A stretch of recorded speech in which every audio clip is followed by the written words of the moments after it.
கோவை ஆடிப்பெருக்கு நாளை முன்னிட்டு பேரூர் படித்துறையில் வழிபாடு நடத்துவதற்கு குவிந்த மக்கள் தண்ணீர் இல்லாததால் ஏமாற்றம் அடைந்தனர்.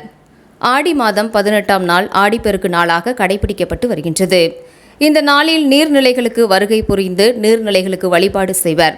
நீர்நிலைகள் என்றும் வற்றாமல் இருக்க வேண்டும் என்றும் விவசாயம் செழிக்க வேண்டும் என்றும் வழிபாடு நடத்தப்படும். நீர்நிலைகளில் மஞ்சள் பிள்ளையார் பிடித்து கனிகள் பலகாரங்கள் வைத்து ஊர் செழிக்கவும் குடும்பம் நன்றாக இருக்க வேண்டும் என்றும் வழிபாடு நடத்தப்படும்.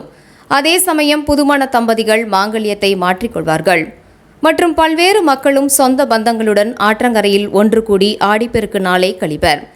இந்த ஆண்டு ஆடிப்பெருக்கு நாளான இன்று பல்வேறு பகுதியில் மக்கள் ஆற்றங்கரையில் ஒன்று கூடி ஆடிப்பெருக்கை வழிபட்டு வருகின்றனர். பல்வேறு பகுதியில் புதுமண தம்பதிகள் மாங்கல்யத்தை மாற்றி வழிபாடு மேற்கொள்கின்றனர். கோவையை பொறுத்தவரை பேரூர் படித்துறை ஆடிப்பெருக்கு நாளில் பொதுமக்கள் ஒன்று கூடி வழிபாடும் முக்கிய இடமாக திகழ்ந்து வருகின்றது. அதன்படி அதிகாலை முதலே பொதுமக்கள் ஏராளமானோர் பேரூர் படித்துறைக்கு வருகை புரிந்து வழிபாடு நடத்தி வருகின்றனர். ஆனால் பேரூர் படித்துறையில் தண்ணீர் இல்லாததால் அங்கு வருகை புரிந்த பொதுமக்கள் ஏமாற்றம் அடைந்தனர். இருப்பினும் கோவில் நிர்வாகம் மற்றும் அரசு சார்பில் தற்காலிகமாக பைப்பில் டியூப் மூலம் தண்ணீர் திறந்து விடப்பட்டுள்ளது. இதனால் அங்கு வரும் பொதுமக்கள் டியூப்பில் வரும் நீரை கொண்டு வழிபாடு செய்து வருகின்றனர்.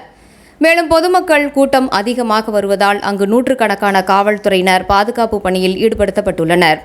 கூட்டத்தை சீர் செய்தும் வருகின்றனர். அதே சமயம் காவல்துறை சார்பில் பாதுகாப்பு மற்றும் எச்சரிக்கை அறிவிப்புகளும் தொடர்ந்து விடுக்கப்பட்டு வருகின்றது.